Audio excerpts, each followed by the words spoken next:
Gundam.tk presents HG Dorado.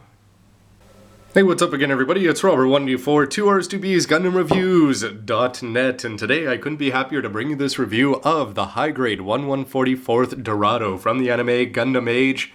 The UE is no longer the unknown enemy. We know that they are the vegans or vegans just for comedy's sake from Mars, and they're here to take over the world, and now let's see what their newest grunt mobile suit can do to add to the power of the Gafran, the Bacto, and the Zetis, whether it's red or gray. This came out in January 2012, and sells for the familiar HG Age price of 1,200 yen. In the high-grade Age line, you can see all of the earlier kits, whose reviews you can all see on Gundam.tk, and then after the time skip, we had the GXS at number 9, the H2 Normal at number 10, and now the Dorado is going to start kicking things off for the new bad guys. In the first generation of Age, the UE, who was unknown at the time, had the ability to transform most of their mobile suits. You're talking about the Gafran there, which could go into Beast mode, the Zetis, which could go into Duck mode, and the Bacto, which could at least go into a sort of flight mode. Anyway, the Dorado does away with all of that, and now it's just a mobile suit, and I'm hoping that some of the problems that we had with the transformations in the earlier model kits are now going to disappear now that they're just focusing on how it looks in its robot MS mode. For a look around the box, yes, I have to agree, it is fun to put this together, and you can see the plates here, which I always appreciate. You can see 3 colors there on the A plate, and identical colors on the B and C plates. And when you take a look at the Dorado, it's going to look very small compared to the other UE suits. You can just see that where they had large skirts, and those were problematic both in model forms and in terms of aesthetics, I think this is going to look a lot better. Purple feet, purple tail, and that purple and black is certainly going to look good, even though it's not coming through that well with the light on my camera. I think it's going to look great out of the box. You can see the big tail there is going to continue, and the tail they're advertising can bend all over the place, which means you can bring it under the arms or put it over the shoulder, as you'll see. And you'll see that there's these big forearm guns, which you'll see in a moment. Just like every other kit, you're going to get 4 different manipulators there. You're going to have the ones with the beam Vulcans showing through and with the angry closed fists. And this one is going to have extra weapons that are going to go onto the forearms, and these are the triple shots, or whatever you want to call them, in terms of the Vulcans, and they are looking pretty cool so far, and it shows off the fact that they have the actual details there where the bullets are going to come out, and that's recreated in plastic model form. The vegans have a penchant for blasting people with giant lasers in their chests, and over here you can see that this is going to be recreated. It's actually done with a clear part there with the green, which may not be as good as a foil seal, but it is still cool that you've got the purple, the black, and the green all there in close quarters, and it's looking quite sharp.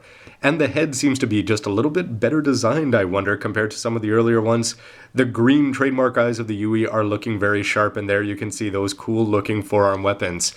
Here you can see that the beam rifle tail is going to be able to go over the shoulder, as we already saw that it can come under and look good in both of these poses. Onto the side where it's going to have a list of weapons, including the beam rifle, the beam Vulcans, and the beam sabers to go along with the beam cannon, and the triple beam Vulcans that go on the forearms. They're also going to talk about how the Dorado was developed and its comparisons with the Gafran. This and that. I'm just looking forward to having another bad guy mobile suit myself, especially one that's looking this cool and dynamic. Here you can see some pretty cool CG with a couple of them firing off their big weapons in the tail and on the forearms, and they're going to talk about fighting the Age 2 there. And right out of the box, if you put this together with no effort whatsoever, you can have it look like this, and I'd say that purple is looking pretty good, and the beam tail is certainly going to stick out the way it usually does for UE suits, but the oversized forearms are a change. I wonder if he's going to have skinny legs, and it's a little bit unfortunate that clear green part doesn't get the attention that it deserves. Inside the box, you're going to be getting polycaps, purple and black there on the A plate, along with a little bit of clear green, more purple, more black, and a manual at the bottom of the box. 3 colors here on the A plate, and starting with a very nice purple. It's very rich, very domish, and I think it's going to look great compared to the Gafran's blue. Over here you're going to have some black, and you see that that's pretty familiar there for the tail parts. You're also going to have the very familiar UE hands with their Vulcans inside them. You're also going to have some smaller skirts there to go along with the chest, and it's going to have a green clear part, which is going to provide part of the super mega chest laser. And it's also going to have these small purple parts here. You can see that they're where the mold goes, and that's going to go over the chest and just to add a nice amount of 3D detail to the kit. The B plate is also unique to the Dorado. Nothing is redone from the Gafran. You're going to have all the parts here for the legs, and you can just imagine that for an AG kit, how easy it would be just to make this whole thing out of 2 colors. The C plate is going to have some of the more unique parts here. You're going to have the tail, which we've seen before, but you're also going to get the purple for the head along with the commander's V-fin. And the top of the head, you also have the little attachments there that are going to attach onto the beam rifle tail. But here it's the triple Vulcans that are going to provide most of the extras. You wonder if that's going to get removed in a future variation. But in the meantime, you're going to have these. They're going to have two black parts that stick out on the side, so you're going to have a little bit of color differentiation. They talked on the box about how they're supposed to have the details of the actual, well, the gun mouth is there, where the bullets are actually going to come out, and of course you're going to have to paint that if you really want to bring this thing to life in terms of colors.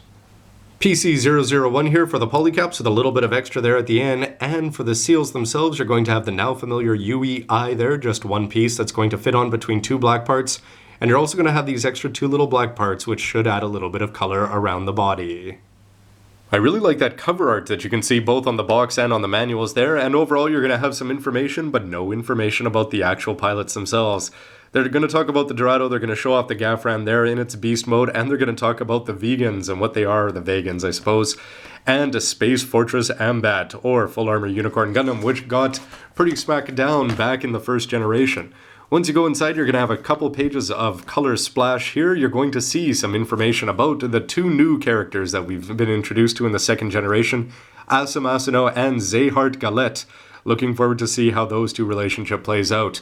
But this guy pretty dynamic in terms of posing, except when he's just standing there. They're also going to show off the big ring where Flit Asano is now the commander of pretty much everything.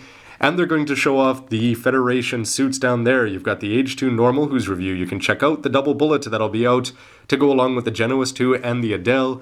Down here it's mostly the same features and similar pictures to what we've seen on the outside of the box. And they're also going to show off another Vegan suit. It's the Zetis R XVV XCR.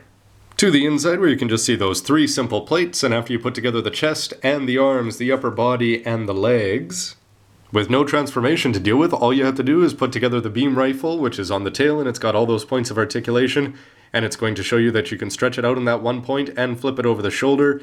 You can also attach those parts on very easily, and if you have an action base too, which is sold separately, you can go for the aerial poses. I didn't really have any strong feelings about the Dorado before actually doing this unbox, and now I've got to say that that purple is certainly bringing it to life. And when you've got the blue and the green and the black, or the dark midnight blue, whatever you want to call it, in the Zetis, I think it's going to be a fantastic addition to them, even if they aren't supposed to be at the same time era. Anyway, they're going to look great on the shelf themselves. And what remains to be seen, though, is how the actual model is going to work. Is it going to be better than the Gafram? It had a lot of problems, too many for my liking. The back toe was one of my favorites in the Zetis. If you got rid of its duck mode, it could have worked a lot better. So we'll see what happens with this one, with all the focus just being on the MS. Anyway, everybody, Robert184, Gundam.tk, why don't you let me know what you think of the Dorado and Generation 2 with a comment down below, always appreciated. And see you next part, where you'll get to see the parts before putting this guy all together. Thanks for watching, everybody. See ya. You know, when that high-grade Zedora joins us, we are going to be quite the colorful team of bad guys.